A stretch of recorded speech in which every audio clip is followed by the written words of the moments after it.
If you are currently dealing with someone who twists reality, blames you for their mistakes, and constantly leaves you feeling exhausted, stop trying to fix them. You cannot reason with a snake, but you can make it freeze. The standard advice you hear everywhere is fundamentally flawed.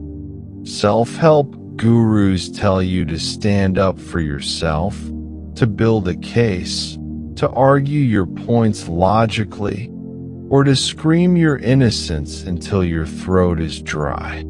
They tell you to fight back. But when you fight a master of illusion with a barrage of words, you are walking directly onto their home turf. You are feeding the fire. A true psychological sentinel does not deploy an army of words where a single, cold strike can terminate the entire conflict. Masters of behavioral strategy do not engage in verbal warfare. Instead, they use a highly classified, counterintuitive linguistic scalpel. It is a specific, one-word clinical weapon designed to reverse the power dynamic in under 2 seconds. We call it the Deflection Breaker Protocol. And once you learn how to drop this single word into a conversation, you will never waste your breath explaining your worth to a manipulator ever again. To understand why this protocol is so devastating, you must first look closely at the hidden mechanics of how a manipulator sets their trap. They never attack you with concrete, verifiable facts. They cannot, because facts require evidence, and their accusations are built entirely on smoke and mirrors. Instead, they intentionally weaponize broad, sweeping, highly ambiguous phrases. They will look at you and say things like, "You always ruin these moments," or "Everyone in this room knows what you're trying to do," or "You've completely changed, and your attitude is becoming a massive problem." Notice the structure of these attacks. They do not give you a specific date. They do not name a specific event. They do not reference a concrete action. They deliberately leave the accusation vast, empty, and undefined. Why do they do this? Because they are relying on your own mind to betray you. They throw out a vague net of guilt, counting on the fact that your empathy and anxiety will force you to panic. They want your imagination to run wild, searching through your memory to figure out what you did wrong. The moment you open your mouth to say, "What do you mean? I didn't ruin anything. What about the time I helped you?" you have lost. By scrambling to defend yourself against a ghost, you have validated their right to judge you. You have accepted the role of the accused, and you have handed them the gavel. They don't give you specifics because they want you to drown in your own explanation. But the moment you stop running from the ghost, the illusion shatters. Andrew *, so, how do you step out of the role of the accused? You do it by forcing the ghost into the light.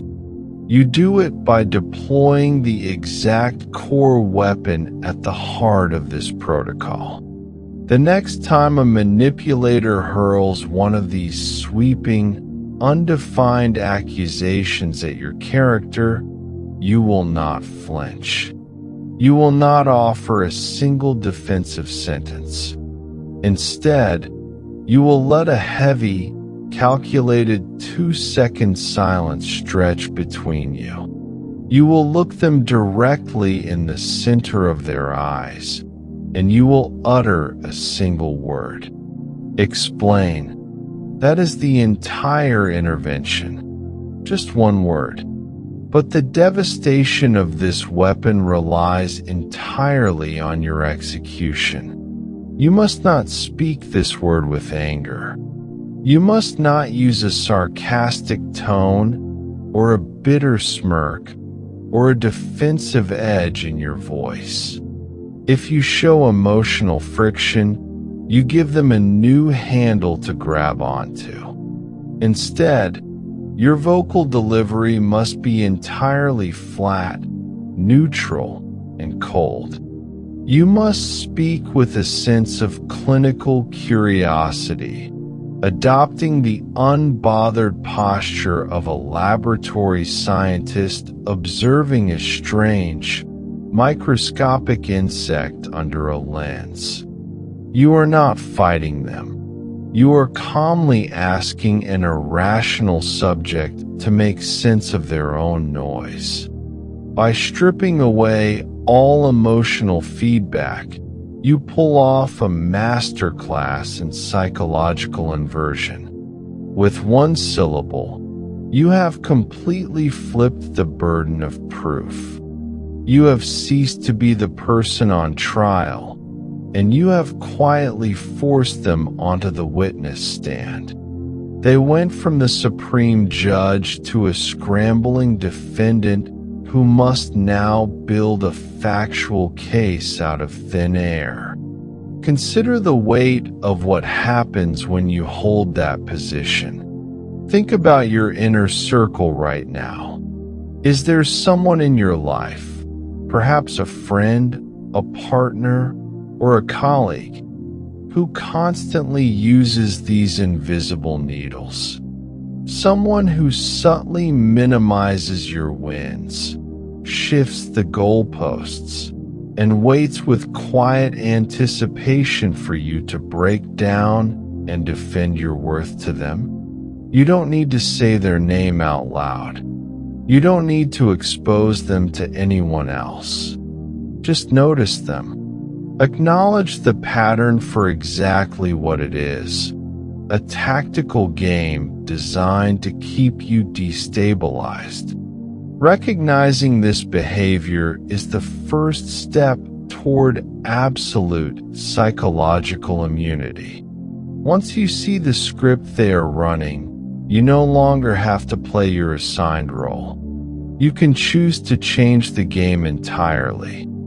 To understand how this dynamic functions when deployed under real-world pressure, let us dissect two highly distinct scenarios where your emotional boundaries are most frequently targeted. First, consider the case of the jealous advisor, the envious friend. This is the individual who sits in your close circle, pretending to guard your interests, but who quietly bleeds resentment whenever you experience a breakthrough. Suppose you share a major milestone, a new business venture, a career advancement, or a significant financial acquisition. Instead of offering genuine celebration, they attempt to neutralize your momentum. They mask their hostility behind a shield of mature concern. They lean in and say, "Are you completely sure about taking that risk?" People like us don't usually sustain success in that arena. You might lose everything you've built. The standard human reflex is to validate their concern by presenting evidence. You want to show them your data, outline your safety net, and convince them that you are capable. Do not do this. Do not hand over your balance sheets, your strategic blueprints, or your peace of mind to someone attempting to anchor you to their own limitations. Instead, Look them directly in the eyes. Let a full, deliberate 2 seconds of silence drain the energy out of their statement. Maintain a relaxed, unblinking posture and ask, explain. Look closely at what happens to their composure in that exact moment. By refusing to argue, you force them to defend the internal logic of their doubt. They cannot rely on vague warnings anymore. They must now explicitly articulate why they believe you are destined to fail, without exposing their underlying envy to the light. Watch them clumsily attempt to reframe their comment, backing away from their initial projection because they realize their mask is slipping. The second scenario is even more intense, occurring within the domestic arena where emotional ties are heavily leveraged. This is the boundary shifter, the toxic family member. Imagine you establish a firm line. You politely decline an unreasonable demand, an intrusive favor, or an unfair financial request. Because they are accustomed to overriding your autonomy, they immediately attempt to enforce a massive guilt trip by launching a direct assault on your moral character. They fold their arms and say, wow, after every single sacrifice this family has done for you over the years, this is how you choose to behave. You are becoming completely ungrateful. The traditional response is to enter an emotional spiral. Targets usually begin listing every favor they have ever returned, shouting to prove their loyalty, or pleading for the relative to understand their current stress. But a sentinel does not offer an emotional audit to clear their name. You do not need to list your historical contributions to prove you are a good person.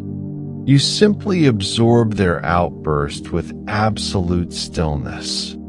You drop your vocal register to a cold, neutral level, and you state, explain. With that single word, you strip away the weaponized history of the family dynamic. You are forcing them to clearly lay out the exact structural logic of their statement. You are asking them to prove how a single, polite refusal to an unreasonable request mathematically equates to an absolute abandonment of family loyalty. You are forcing them to speak their unentitled manipulation out loud, with absolute clarity. And the moment they are forced to define their terms, their entire emotional trap breaks completely apart under its own irrational weight. When you firmly plant this linguistic boundary, you will witness a predictable, fascinating sequence of behavioral degradation. Without an emotional reaction to feed on, the manipulator's internal structure undergoes 3 distinct stages of collapse. The first stage is the microstutter. The moment the word leaves your lips, you will see a sudden, brief freeze in their eyes.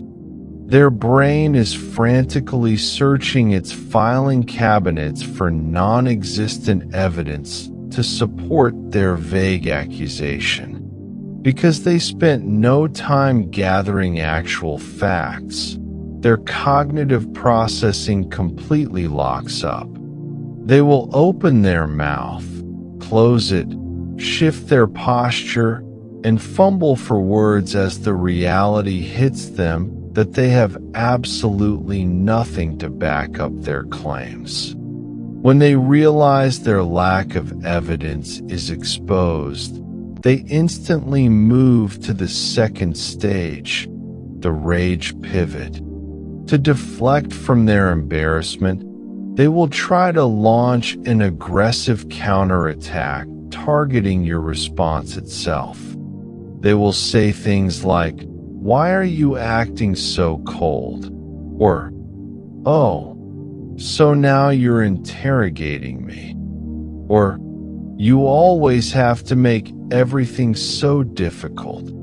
Do not let this change of subject destabilize you.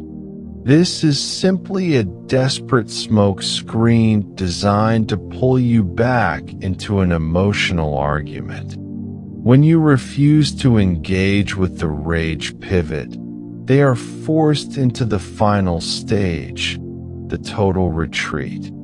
Realizing their psychological territory has been completely compromised, they will attempt a cowardly backpedal to save face. Their aggressive stance will suddenly dissolve into a weak defense. They will mutter, "Look, it's not that big of a deal," or "You're taking things way too seriously. It was just a joke." In that precise moment, the power dynamic is fully inverted. The master of illusion has been stripped of their authority, thoroughly exposed by a single syllable. But achieving this victory requires absolute adherence to the golden rule of the protocol, the law of absolute stillness. Once you speak the word "explain," you must immediately lock your jaw. Do not add a second sentence. Do not clarify your question. Do not shift your feet or break eye contact to soften the tension. The silence that follows your question will feel incredibly heavy, awkward, and uncomfortable. The human brain naturally craves to fill that empty space with words. You must resist that urge. The person who speaks next loses. If you speak first to ease the discomfort, you hand them an escape hatch. If you remain perfectly still, you force them to drown in the vacuum of their own making. Let the silence stretch until they are forced to completely dismantle their own manipulation. Your stillness is the mirror that reflects their internal chaos. Never deploy an army of words where a single, calculated strike can win the war.